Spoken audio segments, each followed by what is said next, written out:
Welcome to the Secret Sex Lives of Muslim Women. I'm your host, Salma Hindi. This is the podcast where we dive into everything you wish your older, non-judgmental Muslim sister had taught you about sex, dating, and relationships. Today, we have a very, very special guest joining me, Yasmin Elhady. Yasmin is a comedian, attorney, and host of Hulu's Muslim Matchmaker, where she connects hearts with humor. Born in Egypt and raised in Alabama, Yasmin blends her professional world with her comedic voice to challenge stereotypes, amplify underrepresented voices, and foster empathy. She's toured internationally, performed at the Kennedy Center, and on Netflix's A Joke Radio, has been featured on NBC's True Story with Ed Helms and Randall Park. Yasmin, thank you for being here. My manager's been using that chat GPT though. First time I ever met Yasmin, okay, she was just like a butterfly, a bright light in the room, and just like a ball of energy. And I remember you had told me that you had matched like 28 couples. Yeah, it's 58 now. 58. Hashtag humble that? brag. That is crazy. Can you please tell me a little bit about yourself and then how you got into matchmaking? How did you know you had a talent for it? So first of all, thank you for having me. And when I met you, I thought you were so joyful and so loving. I think you lit up every room that you entered. Wow. I just adored you. I still do. And I got into matchmaking because I realized that my brother was a like hidden diamond. He was your brother. Yeah, he was this great guy who was quiet around girls. Right. He would just clam up, and I was like, oh man, like we're not teaching the guys how to even approach girls or talk to girls. So I'm like, in my mind, I had like a total savior complex. I'm like, I'm the one. Without me, there is nothing. You know, like I'm thinking, will do this. Yeah, I'm like, who's gonna help this guy? Yeah, I'm gonna help this guy. And how was he older than you, younger? He's 5 years older than me. And did he tell you like I like someone, but then he just didn't know what to do about it? I saw him around women. Okay. And I was like, oh, like she's nice. Like, and he just would stay really quiet, kind of avoid eye contact, avoid the conversation. I could sense from him a sense of like insecurity. Yeah. And that broke my heart because I knew him behind closed doors, and like when he wasn't in public, he was so funny and so gracious and so smart. Right. I run all my joke sets still to this day by him. Okay. He's so smart. And I love a funny sibling, like a secret undercover funny sibling, because then they like, Yeah. you can riff with them and it's just all the day. best. That's what me and him do. It's just a back and forth. Yes. But he's just not, he was, at that time, he wasn't really like that out loud and in public. Right. So I just remember thinking like, you know, someone's got to be in his corner. And I kind of wanted to be his big sister. Right. Even though I was definitely his baby sister. Yeah. And I met a girl and I liked her immediately. Like I met her and it was like, oh, this is his missing puzzle piece. Right. And I always think of it in those terms. Like, I think that you come together as two individual parts. Mm-hmm. And when you come together, there's a bigger picture that's formed, but there's still like lots of other things. There's still lots of other puzzle pieces that have to come together to form. So it's like, I don't think that just two people make a picture. I think it's a community. And that's how I view matchmaking. Right. And it means that like I can find someone that's really compatible with me, but in order to like fit and actually survive and to last, you have to have a community of support to create that beauty. So what does that mean? Like family? You have to have family support? Family, friends. Like there has to be a lot of meshing, gelling that has to happen. If your partner has terrible friends that really put them in a terrible mood every single time they're around them, it will affect your relationship. Right. Or perhaps they are like influences that they're constantly comparing themselves to. Right. Or there are people who are just like unmotivated in their lives. It could be Right. siblings, that could be people at school, that could be people at work. Right. That affects a marriage and it affects a relationship. So I always thought of it as communal care. Right. And I've always been just like a service-oriented person. So I went out there and I was like, hey man, I met your wife. And he's like, don't you think I should meet her first? I'm like, that's a minor detail. And he was pretty excited, I guess, to just get to know her. And like the first time they talked, it was like 3 hours. Whoa. So he was grateful to have you as like his wing woman. Yeah, and I didn't actually understand what I was doing. Right. Until I kept matching people and seeing what worked and what didn't. And I was like, oh, like it's temperament complementarity. Right. I'm looking for a compliment to somebody. They shouldn't be great at the same things and they shouldn't be terrible at the same things. Right. They need to actually like balance each other. So what are like some of your proudest couples when you look at them? Like what is it about them that you felt like you connected really well?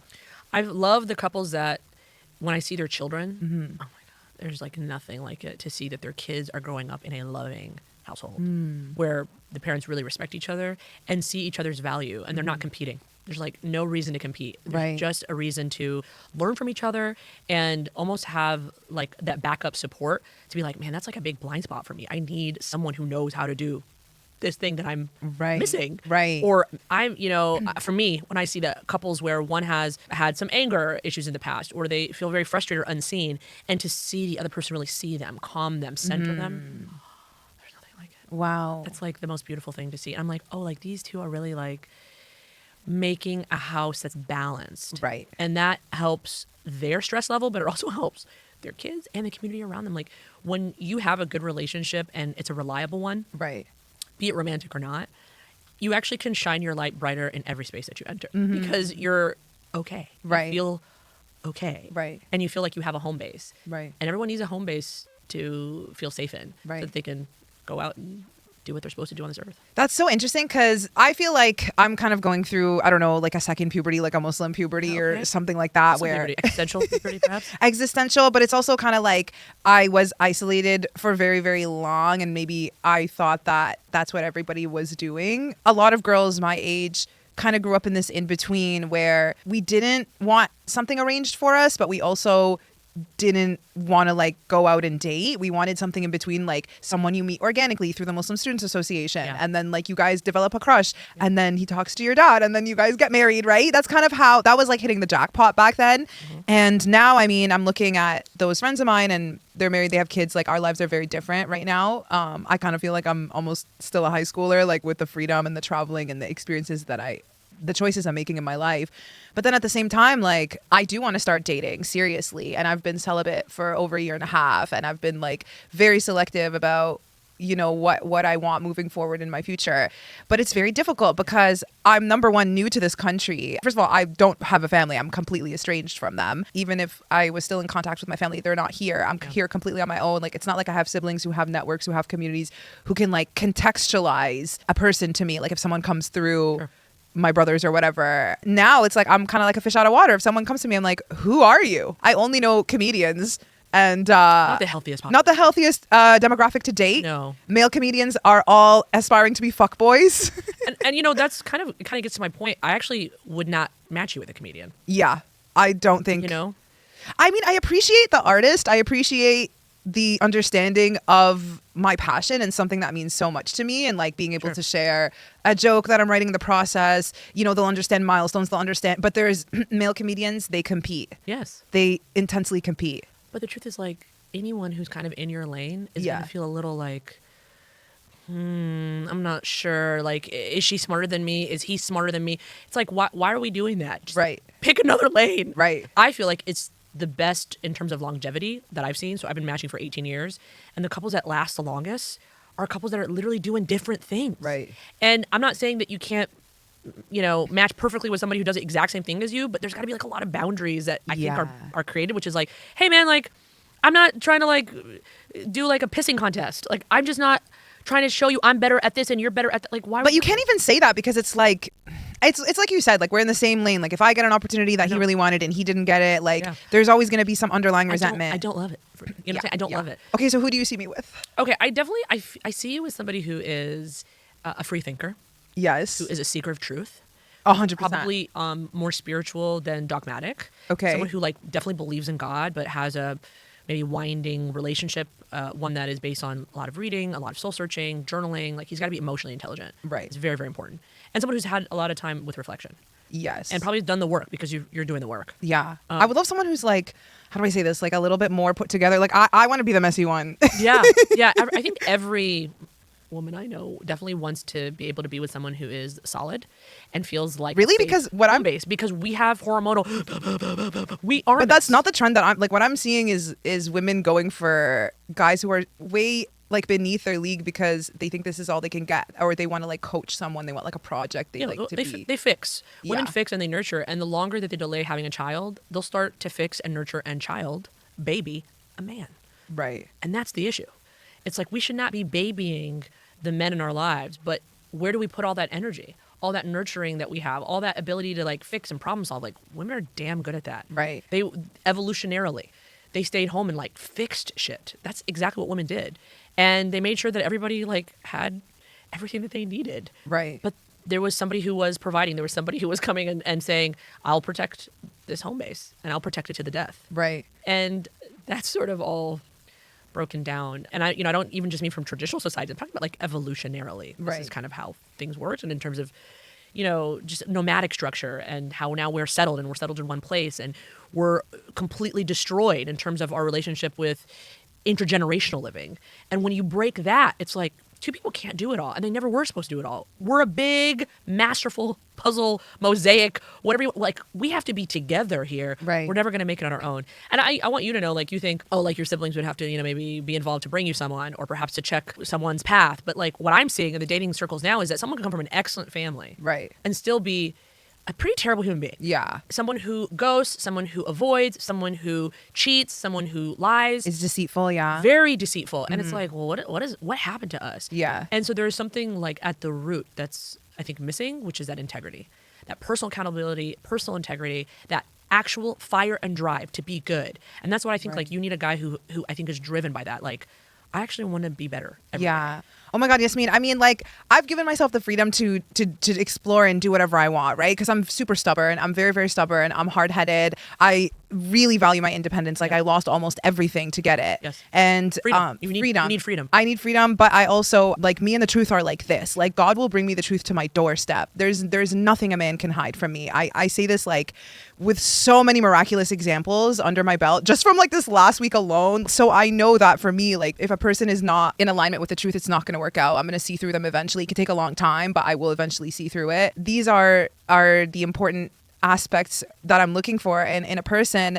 But I gave myself the permission to, like, explore my sexuality, whatever, have fun, gain some experiences. And the thing is, like, romantically, I'm like 13 years old, right? Because, like, I didn't really start exploring or doing anything at all, even on my own, until, like, now. Yeah. But then also I have the emotional intelligence of, like, I don't know, like a 45-year-old woman, like, because I've also been through a lot of intense life events that have forced me into, like, reflection and healing, maybe at a pace that's maybe faster than others. But I'm getting my ass kicked on the dating market, and that's kind of why I'm, like, celibate, because I think men play by completely different rules. Like, at least what I've seen is they're just chasing sex, and as soon as they get that, like, they can love bomb you, they can say whatever it is that they want to say for an extended period of time, even in the beginning, to, like, get into your pants or whatever. And then after that, it's just a conquest. And for me, like, I'm right now dealing with like uncovering that some guy, like, lied intensely about his entire life and just lied to everyone. And in this story alone, in the span of 2 years, 5 women had their hearts, like, absolutely destroyed and broken,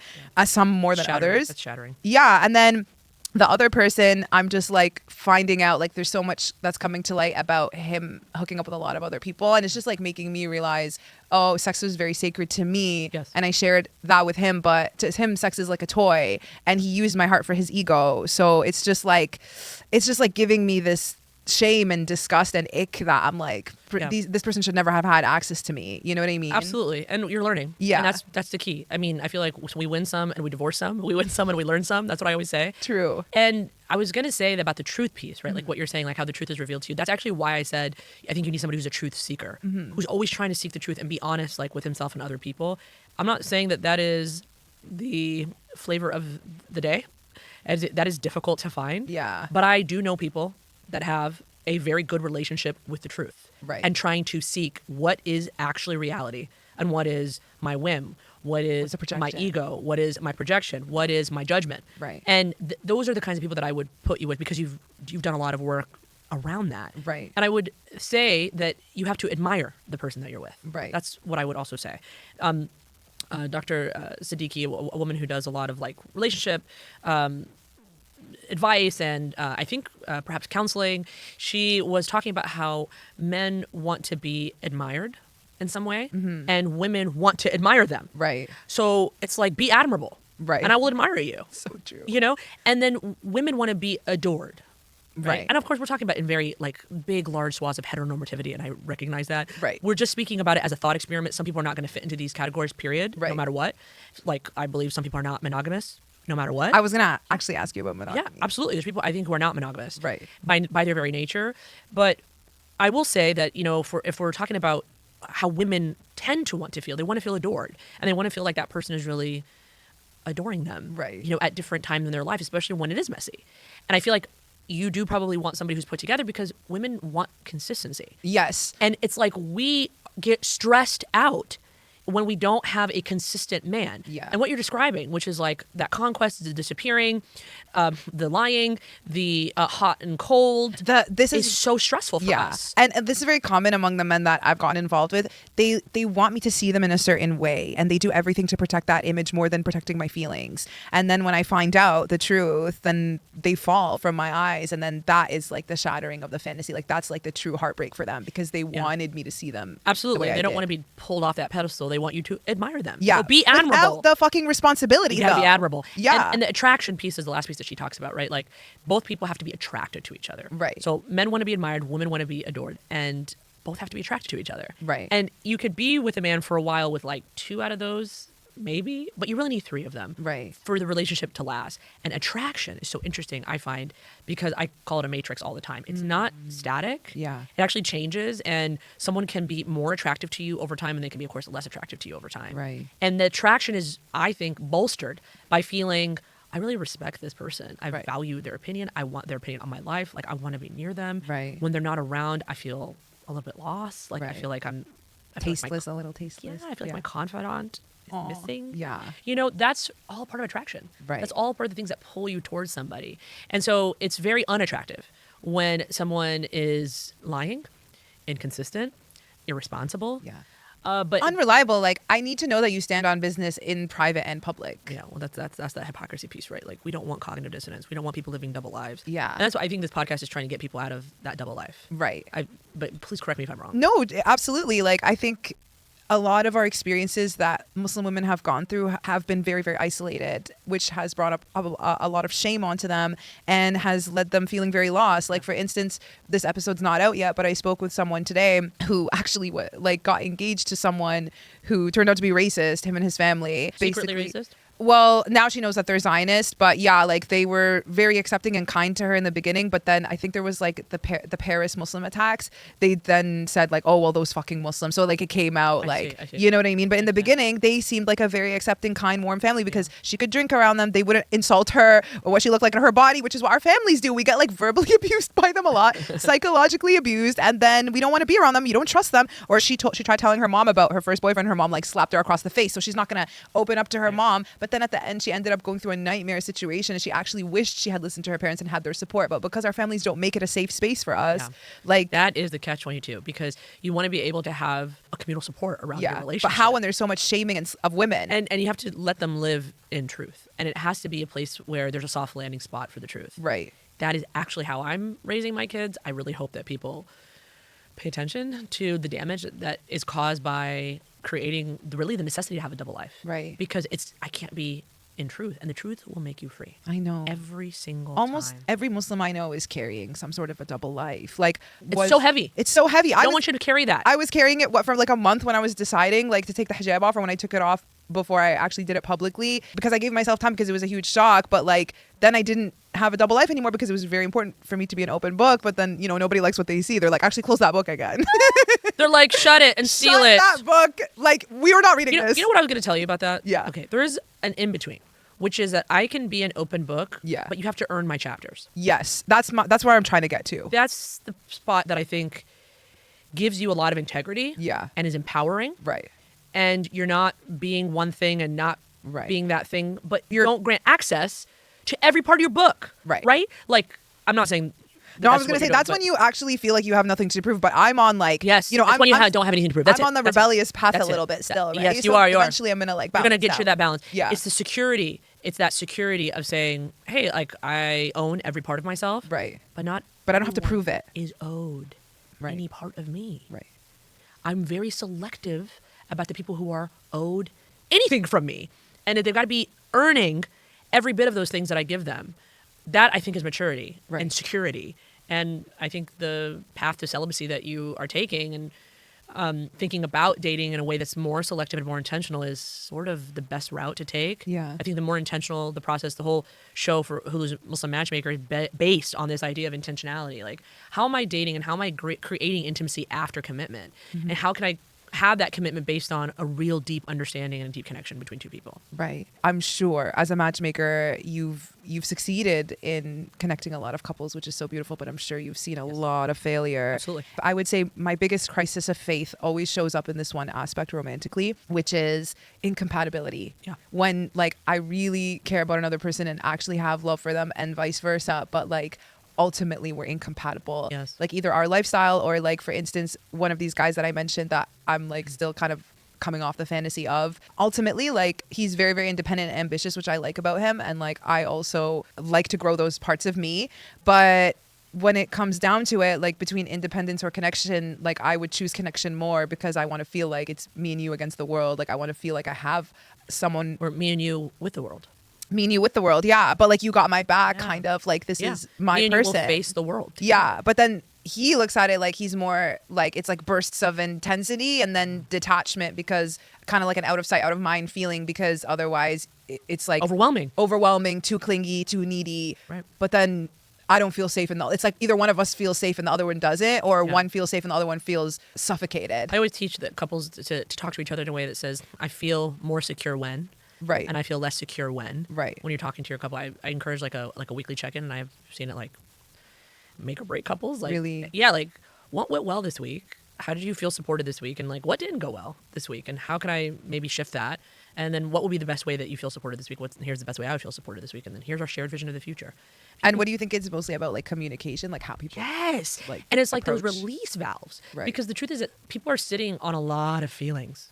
Men and women are sitting on a lot of feelings. Some of them bury them deep and don't want to address them because they don't want to rock the boat. They don't want to seem like they're nagging. They don't want to seem like they're angry. They don't want to seem like they're making a big deal out of nothing. When the truth is that the body always keeps the score. Right. And your mind is like a vast network, and the subconscious is very strong. So if you're suppressing something, the best thing that you can do is every week release a little bit, Right. so that it's not an explosive volcanic overflow when you finally have to talk about something serious or something that's really, really bothering you, that's affecting your health, that's affecting your sleep, that's affecting your work, Right. that's making you miserable. And that's because, hey, like I didn't actually address it at the time it happened, or I didn't want to make a big deal out of it. And the biggest thing I would say is that to do this properly, you have to have a safe space with your spouse, and it should not be in public. It really needs to be in private. Right. Of course. Like these conversations have to happen in private, because the public reorientations, we'll call them, like the public calling out of each other, the humiliation, Right. all of that stuff is like such a Wait, but deep wound. who publicly calls out their partner unless that relationship's over? No, people do it all the time. Really? Oh my God. Someone will be doing something, and then, the wife will yell at the husband about X, Y, and Z. Like, you always do that. You never do that. Sometimes it happens in front of people, Right, in front of families, in right. front of friends. And it's like the always and never are words of contempt, is Right. what John Gottman calls them, right? Right. All of the Gottman Institute work. And it's unfair. Those are like fundamentally unfair words because they're not true. Right. And we want to be in truth. But it's a natural part of feeling like you're not heard or seen. Right. So this is why that weekly check-in is important, that constant communication, to be like, what were the small things? Let's sweat the small things. Right. Because I don't want them to become big things. And I have found that the couples that do that kind of like real like watering of their relationship, that's who flourish. Well, to be so brave that you're unafraid to come to share like your qualms from very early on when you feel like Yes. you haven't earned it. Yes. And it's like, we should just see each other as worthy of the Right. truth Always. and worthy of speaking the truth. And if you are scared to speak the truth, get out early. Do not sit in that fake ass shit, Right. because it becomes so incredibly suffocating. Right. And it becomes the death of a part of your soul. Right. And the resentment will build, and it turns into illness and sickness. That's what I know. That is what I know from my own personal experience. Right. And what I will say too is that, I think in general, the couples that are able to have those kinds of conversations, if and when they need to go to therapy, it doesn't become explosive in therapy. Right. What happens is that we got folks who don't go to therapy, don't go to any kind of relationship help until the damn thing is, the wheels have fallen off. Right. And I don't respect you anymore. I can't even look at you. Right. Without literally wanting to punch you in the chest. Like, I want to like take duct tape and put it over your freaking mouth. Right. Like, whoa. I know I just got really intense, but like, those are the feelings. No, you've seen some shit. Yeah. Shit. And then you go into the therapist's office, and then the therapist is like trying to figure out how to be a referee. That's not really their work. Right. Their work is trying to uncover and help with communication, uncover what's underneath something, Right. deal with any kind of addictive patterns or any, traumatic issues that have arisen. But they're not necessarily there to be like, I'm playing referee or coach. Right. A lot of them are put in that position. Right. And then what happens is when you get home, on that ride home, it becomes a very dangerous place with each other. Right. I didn't know you were that angry. Oh, you had to tell her that? Right. Oh, you had to tell him that? And you're like, it's supposed to be a safe space. Right. But you have to create that safety from the beginning. Create the safety with each other from the beginning. I'm actually getting like some PTSD now because I did do couples therapy with, please, I was in one relationship. That's better than most. True. I was 26. He was 27. Fully halal relationship. Okay, we didn't even kiss. He didn't even see my hair. I was hijabi back then. But like, I think it was too late still. Like, we went to the therapist. I found it amazing. I love couples therapy because I learned so much about him that I didn't know. And you know me, I think I know everything. Like, I literally think I psychoanalyze you inside out. I already know everything. But then he pointed out like ways he's trying to communicate or how things land on him, how it makes him feel that I didn't consider or necessarily understand. The therapist was like, I have 3 people in this room right now, or 3 clients in this room. Like, there's you, there's him, and then there's the couple. And like, my client is the couple. So like, I'm centering this. So we only went twice. And then he like, the whole issue was he was afraid of his mom and he didn't have his mom's fullest approval with me. Sure. So then he just jumped ship. But, which is unfortunate. Yeah, which is common in the Muslim community. Very common. Yeah, we could talk about that in a second. But basically in the car, I just remember like him being like, oh, you brought this up. Like, it now became an issue that I had an issue. Mm-hmm. How are we going to work through anything? How? And that often is because they're not really used to you sharing. Right. And you are not used to sharing. Right. And it becomes like, well, you just revealed a secret thing about me in front of this stranger. Right. You've humiliated me. Right. And this is what I'm talking about, the private versus public as well. It's the speaking in private that creates the intimacy between 2 people. Right. So you're saying before couples therapy is too vulnerable for a couple that hasn't created the safety of communication yet. Too vulnerable and too late. And too public. Way too public. I mean, honestly, because they're trying to impress the therapist. Right. No, you're right. They are trying to win an argument, impress the therapist, and it's like, yo, like, this ain't it. Right. This is not going to help you 2 at all. I really do believe that the solutions begin and end with the 2, and they begin early. Right. You're asking a lot out of people who maybe are not even used to dating, and then and they're gonna freaking talk to each other all the time. That's crazy. And regular dating, people be drinking alcohol, people be disconnecting, like you know what I mean? They be taking the easy route. Absolutely. And you're actually asking for a lot. Yeah, you're like self-awareness. Yeah. What? Yeah, but that's and courage to communicate. I love that, man, because it sets like such a good tone. Yeah. And it creates a very good habit. Mm-hmm. All the couples I've ever worked with, I recommend to go to premarital counseling so that they establish care. Is what I say. Right. But the conversations have to happen between you 2 on a weekly basis. We should also have a premarital counselor. Right. So that when the issues arise in your marriage later, you've established care with somebody that actually gets to know you from the nascent early parts of your relationship all the way into the more complicated pieces when you're dealing with families or children or lost jobs or career changes and the real changes that people go through. You're not marrying that person, you're marrying like 27 iterations of them. Right. Oof. And you said when the problems come up, because they will. Yeah, there's no if. They will come up. Yeah. And I think that if you are on a good track originally where things land with the other person as you're saying them, because some people are scared. They're like, what if I say this thing and I ruin the relationship? Right. I'm like, yo. I mean, I carry that fear. I'm like, yo, girl. Yeah. What if I got smacked for saying this? That's like, that's my childhood PTSD. Sucks, and like that shitty abuse from the past is robbing you of your present. I know. And it's killing your future. I know. You got to let that go. And you got to be like, if this is going to create conflict, that means that person leaves my life. Yeah. Good fucking riddance. Yeah. That's the thing. It's like you have to be unafraid of losing someone who's not right for you. That's it. Yeah. Because women, they stress themselves out at such a high level that they're something like 4 times as likely to form an autoimmune disorder because they don't talk about how they actually feel. Right. Because they're stuck never addressing the issue that came up. And I just want to encourage people, just say how you feel and drop it. Yeah. Let it go. Give it life and watch it die. Instead of keeping it alive somewhere deep inside where it will become like a overwhelming virus. Right. That will kill you from the inside out. Totally. I mean, this is what it feels like when your relationship is failing or not going well. It really feels like you're dying. Literally. Yeah. And from the inside out. Yes. Like, it's almost like a silent death. Totally. No one can see it. It's really between you and that partner. Yeah. And you feel very, very alone, and it's very isolating. The best thing that we can possibly do is to lose the people that aren't serving us. Right. Absolutely. And I think it's like, someone gave me this advice professionally, like fire early. And I really think that applies to dating, like cut early. And fail fast. Yeah. Fail and fail fast and get out. And jump ship when it's. And fail forward. Yeah. Which is like, okay, I've learned from this. Here's the thing, like the double-edged sword about that is that a lot of young people, they get that ick. Right. They see a first sign of anything they don't like and they get the hell out of there rather than talk about it. So what I'm talking about is it's not more men. Men and women do it. Really? Oh yes. I wish I could do it, honestly. There was a girl I know. She didn't like the way this guy held his fork. Okay, yeah. You know what I mean? I understand, yeah. And she's like, I got the ick. But that's just immaturity. That's like... Babe, well... Because can I tell you something about that? When I was in my early 20s, I had never been sexualized. I had never sexualized myself. Like, I could never even, I didn't have a boyfriend. I didn't have anyone even like me. Nothing like that. And now all of a sudden, there's a groom in my fucking living room who wants to marry me. And this is public knowledge. My dad knows this. His dad that's right there knows this. His mom that's right there knows this. Like, I want to die. Like, everyone knows that, like... You felt exposed. Of course, I felt like Unsafe. the walls were closing in on me. I Unsafe. felt like I was dying. I felt like my life was slipping out of my hands and my control at a rate that, like, how did we get here? Like, Yeah. It's an attack on your freedom too. of course, but it was beyond that. It was like I couldn't even look the guys in the eye. Like, you're coming to me, you don't know me. You're coming to me with this intention that you want to like make me your wife and essentially your sexual partner. Like, I can't even, like, disgusted. It was just anyone who could have possibly been attracted to me was repulsive to me, and That's sad. Yeah, it was an indication of my very low self-worth, but also my lack of exposure to the idea that someone could be romantically interested in me, and that's okay. We don't have to behead him. We could. Right? In the right settings, the right country.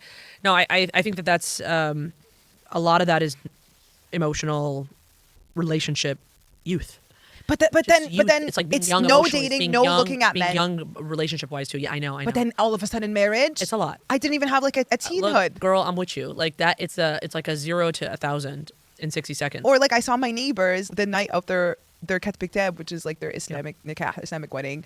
It was in their home and they would like sign it, and then they would get the guy and she's all done up and like literally cleavage, whatever, and then they like rip her hijab off, rip tabe, and like throw them in the room together, and like all of us are looking at them. Oh, and in the first reveal. Yeah, the first reveal where he sees her hair and he sees her body and whatever. So uncomfortable. And it's so, I've seen like at least like 7 of those, and it's just, I'm like, oh, this feels so like child bridey. Yeah.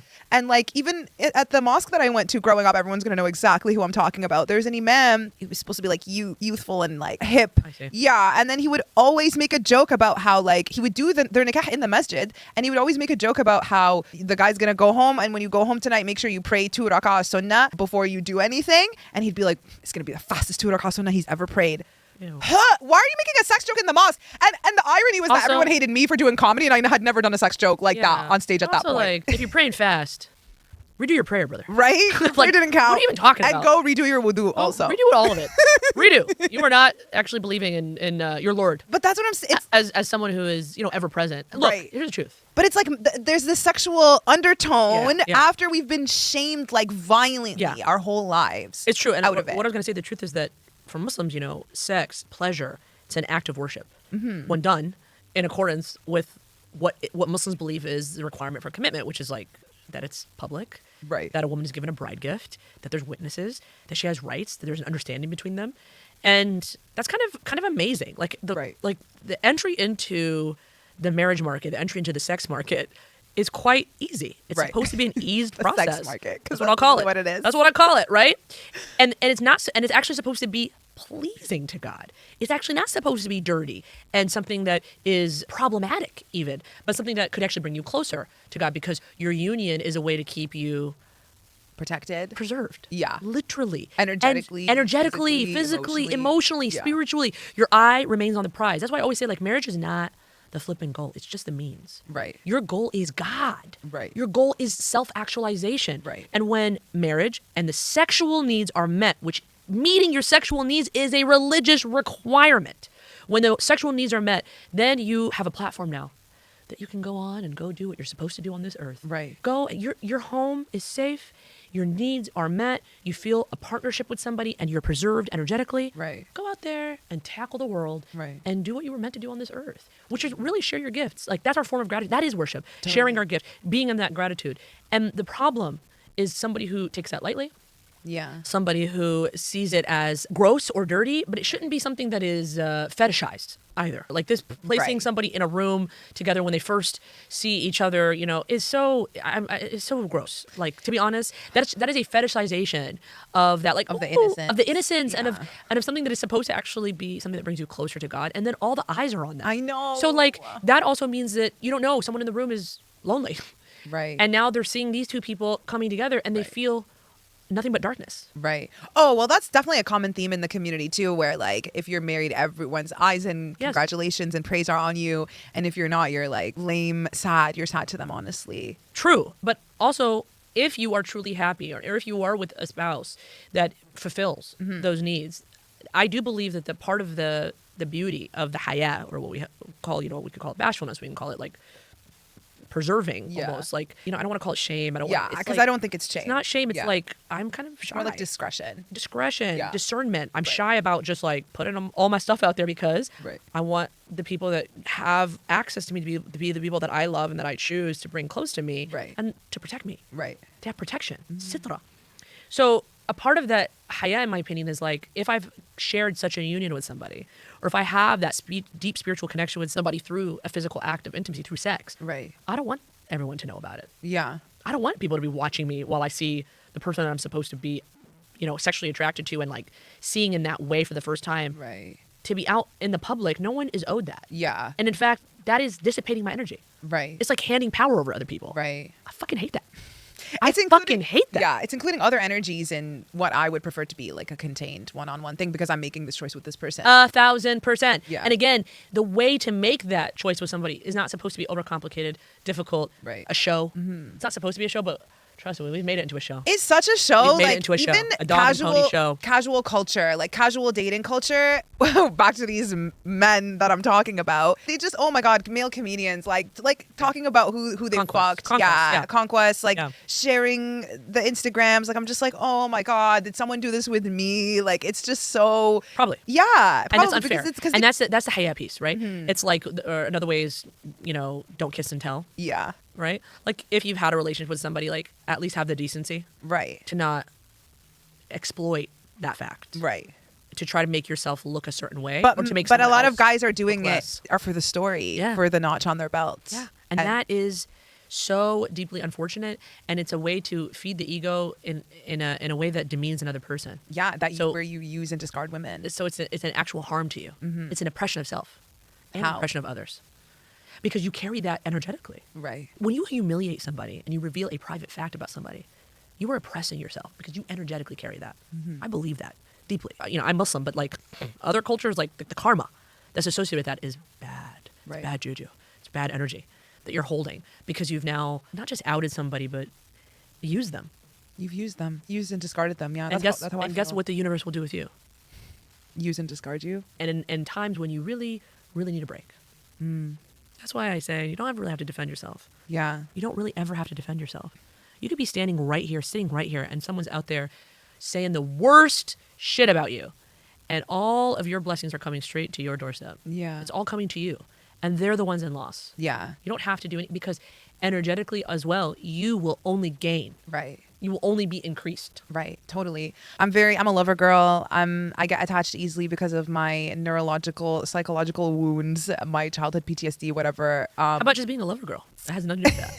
I'm a lover girl. I know, but I'm extra prone to like attachment in unhealthy situations. Okay. So I'm just like, just got giving you. a disclaimer. I got you. But I like that you're a lover girl. I'm very much a lover girl. I'm very Generally. romantic. Yeah, very romantic. I romanticize everything. My friendships, Beautiful. Yeah, I love love. I love to give love. Every now and then, though, there's a little demon inside of me. That's A gremlin. like, a gremlin. A little gargoyle, if you will. That's like society doesn't fucking reward you. It rewards avoidant assholes. You should just snap and use every man in the city and fuck them and discard them and like siphon their energy and just like be wear their skin. A demon. Wear their skin. I would literally suck them dry like a black widow spider. Yeah. Okay, but then when it comes down to it, I cannot play with matters of the heart. I just can't do it. I do not mess You're around with an matters of the actual heart. good person. Is what you're Because saying? yeah, Look, because that has the biggest impact on another human. it does. The biggest. The arc of time is long, but it bends towards justice.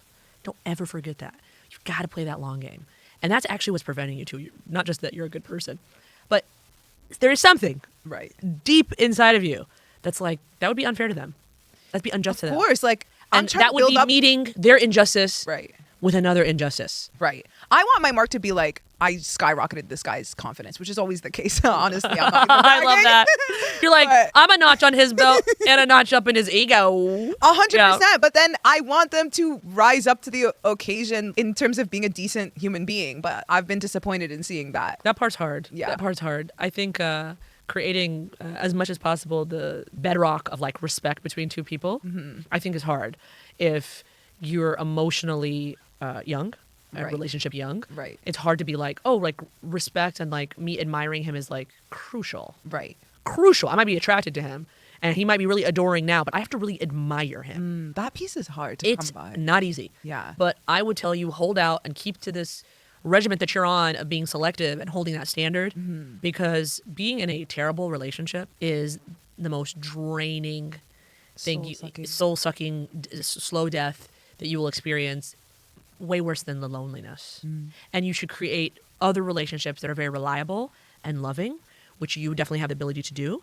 And I think all of us who have a warmth about us and are, have maybe not the most difficult time connecting with people, we can do that. We can build that kind of energetic force around us until the reliable, admirable person comes forward. Right. And you meet them, and you have to keep telling yourself, this is where I'm in right now. Like, That's the faith part, though. girl, Yasmin. it is. It's so the faith part. It's the hard. unseen part. Yeah. It's the intangible part. And some people call it manifestation, where you're reading out loud. We call it dua, like we're praying, right? Yeah. With a yaqeen, with a true belief, with a true sincerity and certainty that we're being heard because God is close. He's so close. He's closer than our jugular vein, that he's listening. That in the Quran it says that when the person is making that prayer is answered already. Well, in the manifestation principles, it says that when you are trying to manifest something, you have to feel as though it's already happened. Right. Happening. Will happen. Like all of that part of time has to be collapsed into the feeling that it is real. Right. So when I'm reading out loud the list of things that I want that are very admirable in a gentleman or in a partner, and I read it in the morning, and I read it in the afternoon, and I read it at night, and I believe it's as though it has happened. Right. You will pull all those things into your life, whether that be through the reticular activation system, we're talking about neuroscience, whether that be through also opportunities that you somehow are speaking into the universe, Right. that come into your life, again, through noticing, but also through like your energetic openness to it. Right. Totally. No blocks, not feeling jaded, not saying there's no good men, not saying there's no good women, not saying it doesn't happen for me. I'm not one of the lucky ones. You are a lucky one. Right. You're a lucky one now. You're a lucky one now, and Right. you'll be a lucky one in the future. And the past, where things have happened, they were just like I was just learning. wrapping you into the luck that you have today. Yeah. And it was a lot of firsts that I needed, like learning moments and even just moments of intimacy that I was craving or didn't think was possible for me in this lifetime. And then now it's like just renewing my belief that I'm on the path to get what I want. Yes. Which is the full package. That's it, and you're going to get the full package. Yeah. You already got the full package. That's how I want you to think. You already got the full package. Are you offering the full package? I'm trying. Fabulous. You Yeah. wanna be with someone who's also the full package and trying to build that. Because before I would use perfectionism to prevent that. I would be like, I have to be perfect before I find someone. But now I'm like, no, I know myself. And you know what? People around me are going to see, not that I'm depending on a partner to elevate me, but they're going to see the effect of having a healthy partner in my life is going to do to me. That is a And- naturally transformative, Exactly. and natural elevation that happens. Exactly. And you know what? There's nothing wrong with even expecting that elevation and believing that it is true. That like when you are with the right person, everything that you do vibrates at a higher frequency. Everything that you do has more meaning. Everything that you do is more impactful because you're happy. Right. And my focus is not like, Yes, if my yes. relationship is going well and there's Your no home drama, base is then everything's stable. fine. My focus is going to be on my work. My To focus, fly. Exactly. That's it. That's what we're talking about. It- It's like a springboard. Exactly.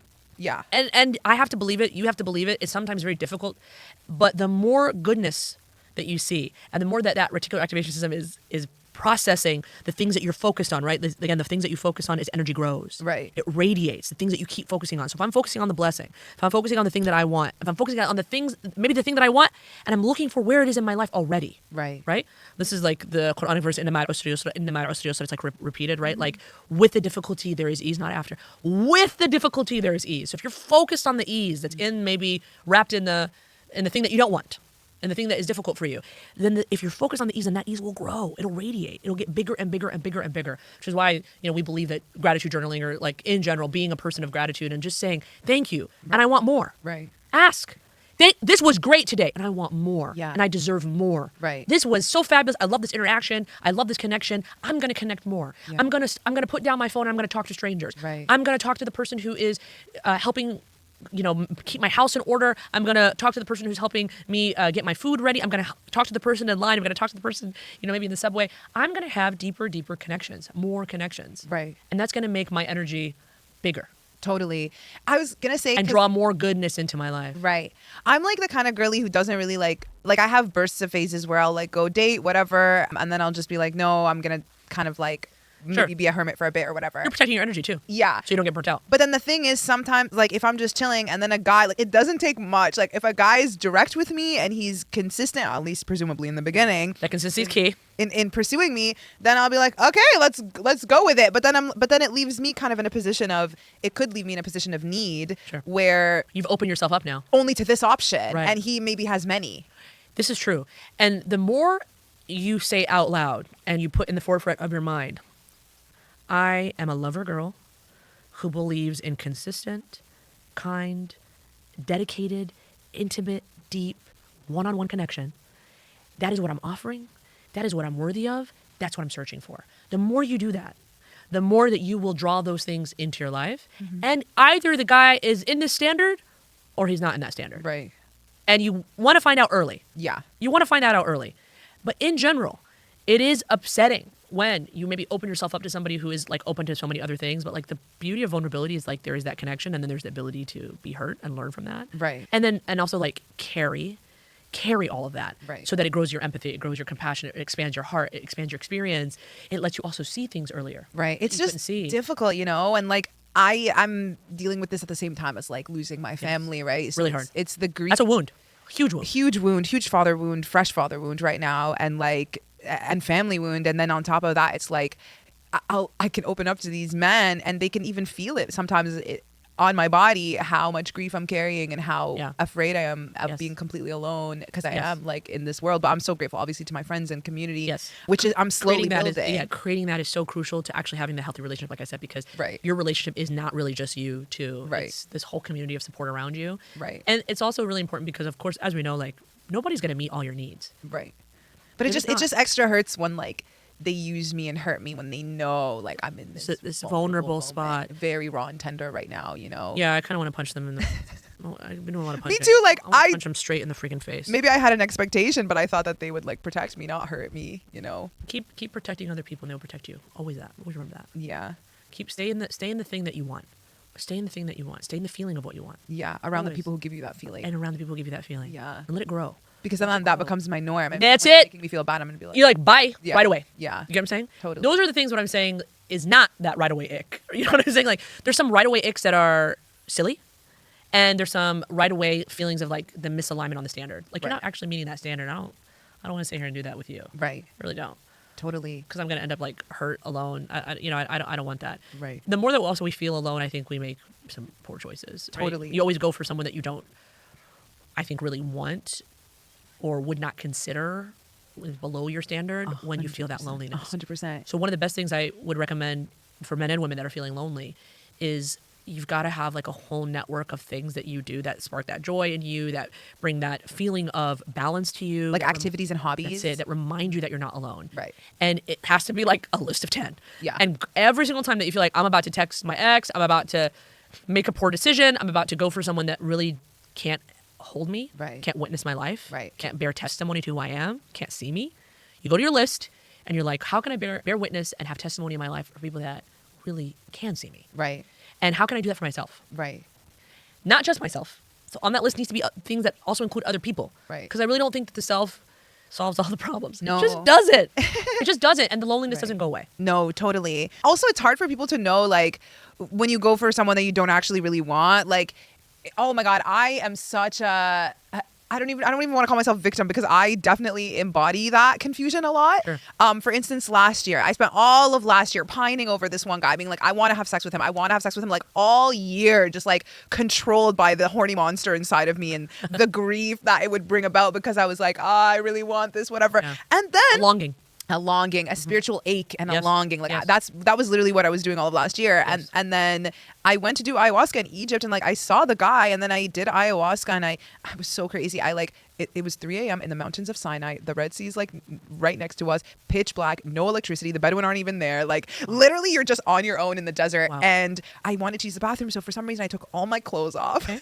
Sure. I literally Sometimes you do that when you're naked. doing the ayahuasca. I'm literally naked, like legs open, lying down. I felt like I was giving birth, felt some body shame, vomited, felt some sexual shame, vomited. And then I imagined him on top of me. Okay. And he was asking me like, okay, are you ready? And he was like gonna put it in. Yeah.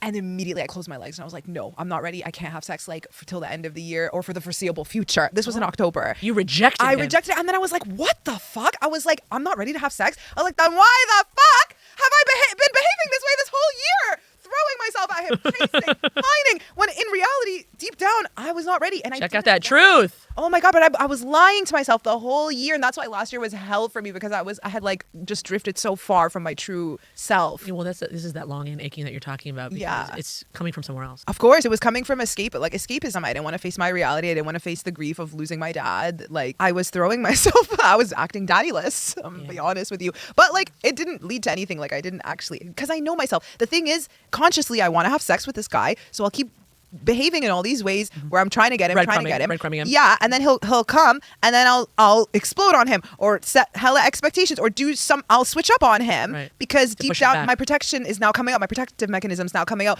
But meanwhile, I don't know what the fuck's going on. I'm just being toxic to him. Right. Yeah. I love the awareness of Yeah. your goddamn toxicity. No, I love the awareness of the fact that you're saying, I'd bring him close and then I push him And then I back. push him away. That's actually how you know. Right. If you, But it took me so long to even fucking but see it's that. really important to share that with people, Yeah. because they need to hear that. Right. Because they're probably not understanding their behavior patterns. Right. And like, why am I doing this? Why do I self-sabotage? Right. Why am I creating a grenade, throwing a grenade into my relationship? Oh, you don't really want to be there, boo. Exactly. I don't actually want him. You don't actually want him. But then to admit that, you I'm want to like, use am I this as an evil? excuse, Yeah. or you want to be a victim to this. Yeah. You want this to abuse. I want you. a distraction. You want this to distract Because building you. your life is hard. You want this longing to keep you, here and small, when you're so much bigger than that. I know. Basically, life was like, you're gonna keep using men as distractions, like, and you're not gonna get your goals done. Like, you're just gonna keep repeating this pattern until you get out of it. So Get on them goals, girl. I need to get on my goals. Well, Gains, we're doing this. goals. We're doing this. Every time I record a podcast episode, I'm like, thank God, one more day where I don't have to pine over an ex. Yeah, I love that. No rumination today. That was actually Not very today, honest. Satan. Yeah. I'm doing a podcast.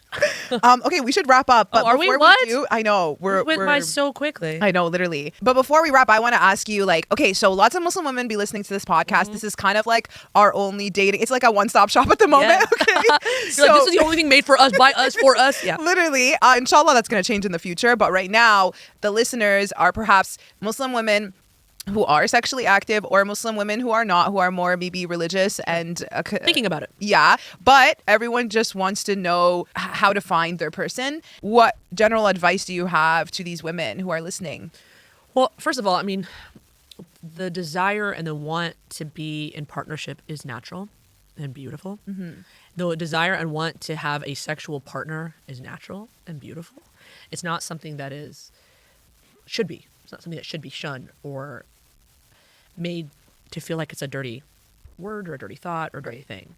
And the more that we're teaching young girls and women and young boys and men these, I think, very false and deeply anti-Islamic ideas that come from Puritanism, from a different religion, and this belief that like you're created like incorrectly or on some type of sin, or Right. some kind of ugliness, the more that we do that, the more that we get away from actually our source is good. We have a lot of goodness in us. And I want that general advice to be first, like, sit with your goodness, Right. and like love on that goodness and grow it. Then after that, truly believe that everything that you desire is possible. It's possible. It will take some practice, and I do believe in practice. I do encourage, like, talk to people, get to know them. Like I said, put down your phone and like talk to people, connect with people. I just did a little quick reel on my Instagram, and I said, for the married couples, invite 3 men and 3 women that know Right? you. Married couples who are gatekeeping single friends? No. But this no. is so simple. Like, Yeah. be the real life Hinge. Right. Because that's what Hinge is based on. It's looking through your friends, saying, hey, who are you not friends with, but who do you have a mutual with? Some what people, I'm talking some of about. my friends who are married, they carry this like massive responsibility of like, oh my God, but I'm gonna have to Right. deal with it if it doesn't work out. Exactly. And like, get out of that judgment. Right. You have a goodness in you. You are not intending bad. Right. You are not intending ill. You don't want to extract anything from anyone. You want to radiate goodness and opportunity and generosity of your spirit. Right. In the end, everyone is going to come as they are with their own issues, and 2 people may not be compatible. 2 people may be lying to themselves, lying to each other. But all we have to do, and what we should be facilitating, especially in this like AI, like intense culture of weird, Fakeness. weird app shit, just let people meet each other. 3 people that you know they don't know each other, 3 people that your spouse knows, they don't know each other, and just have a dinner party at your home. Right. Just give them food, play a board game. Don't talk about dating. Don't talk about love. Just talk to each other, meet each other. Good Lord, and try to connect with each other. And that's going to not only increase your social skills, increase opportunities to meet each other. It also gives you practice, which is what we really need. Right. We need practice. We need to like talk to each other. We need to connect with each other. We need to know oh, that was that social awkward. Like I shouldn't have done that. And then like someone would be like, yeah, bro, like that was weird. Like don't do that again. Oh my God. I mean, well, I learned a lot by thinking that my toxic behavior was so normal with this last guy, and then going and telling my friends what I said, and they're like, you said that? They're like, that is unhealthy. Yeah, they're like, that's so deranged. Disrespectful. Yeah, and I was like, what? I thought it was normal. What do you mean? Yeah. It's important, right? So it's that community that helps us with that. Right. Those community standards are missing every time that we are swiping left and swiping right on random ass people, so just not talking to anybody or blowing people up in the group chat without giving them the full facts. Like, sit with people and meet with them and talk with them, and the more you'll learn about your own behavior. Right. And the more that you'll learn about what is socially acceptable and what isn't. Right. And it gets people out of the shadows.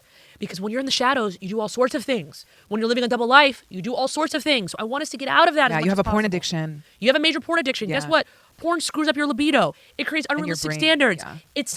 It dopamine kills you. Yeah. It dopamine murders you. And so, by the way, so does the swiping. The same gaming that you see in Las Vegas, the same lights that they use in Las Vegas. My beautiful friend, Dr. Aisha Siba, noticed this. She's like, it's the same exact technology that is being used for the slot machines as your phone. Right. And the app. Right. So guess what it does? It drains all of your dopamine centers. So you don't even know what happiness is anymore. You don't know what up and what is down. You don't know what the truth is anymore. So go out and touch grass. I say go out and touch people. Meet them. You know what I mean by that. Touch people with consent. You know what I mean by that. Touch them by asking them. Also, just pet them. Touch kind. Hug. Whatever happened to a bone crushing hug? Why do we gotta go straight into the bone crushing? My God, Selma.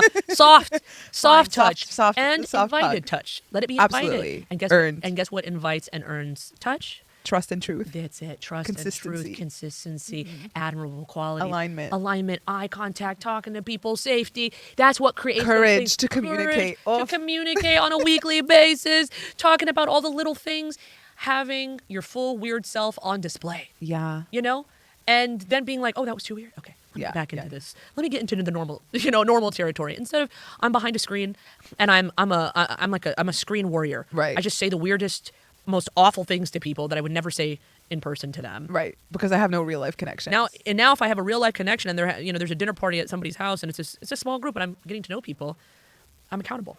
Right. Suddenly in a way that I wasn't accountable before.